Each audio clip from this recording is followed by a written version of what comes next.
That time I watched, greetings to you.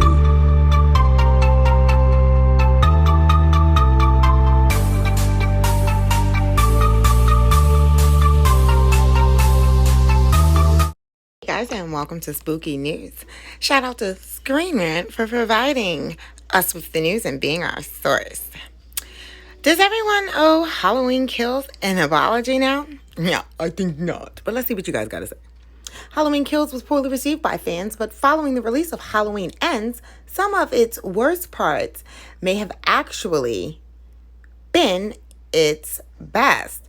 I happen to have liked Halloween Kills, to be personally honest. Recent release of Halloween Kills has sparked a discussion of whether Halloween Kills was as bad as audiences thought initially.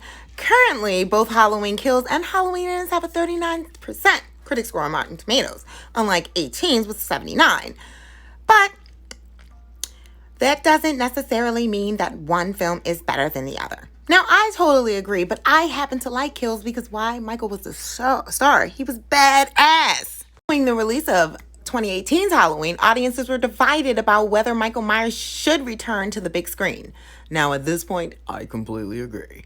While the possibility of seeing Michael again was exciting, Halloween did such a great job of providing a conclusive end to Michael and Laurie that the idea of him returning provided worrisome. 3 years later, Halloween Kills was released, and it quickly became known as one of the worst Halloween films in the Halloween franchise. Yeah, that's arguable. Like, we can argue about that. To be honest, it's like they all got together and said, hey, let's repeat the same things that was done in the past. I mean, literally, that's what it feels like with this trilogy, man. Halloween Kills was heavily criticized for a multitude of reasons, however. The primary reason, Evil Dies Tonight, for Halloween Kills backlash is that it was completely different from the 1978's.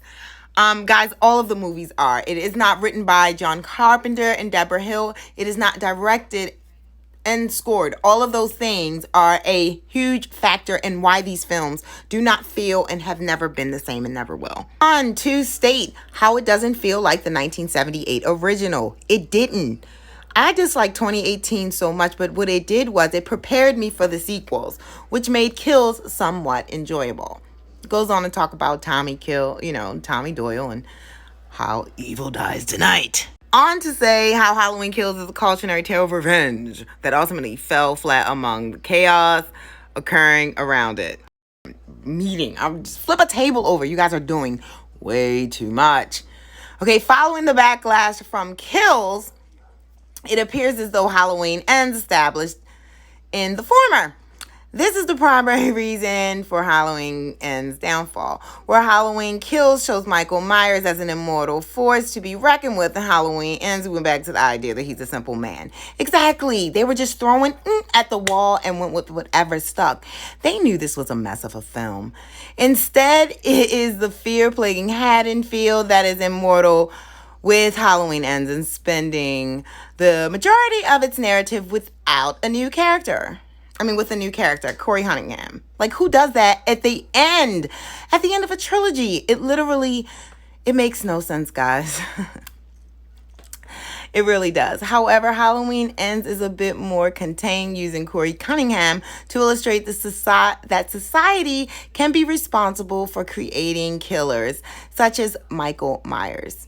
Dude, let's not use Halloween for that. Why can't we just come up with another film? Just come up with another film, guys.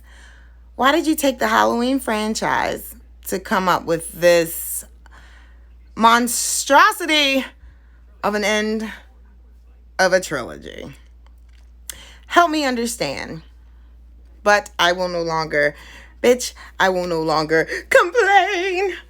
I will just keep watching the timeline that I love most, and that would be Halloween 1, 2, and H2O. Resurrection is just good fun. It is just absolute good fun. That's it for me for this spooky news. Join me next time whenever I find some spooky news to talk about. Greetings to you. I appreciate you guys. Please like, share, subscribe. subscribe, and I'll see you the next time. Because that's it for me in this video. I'll see you in the next one.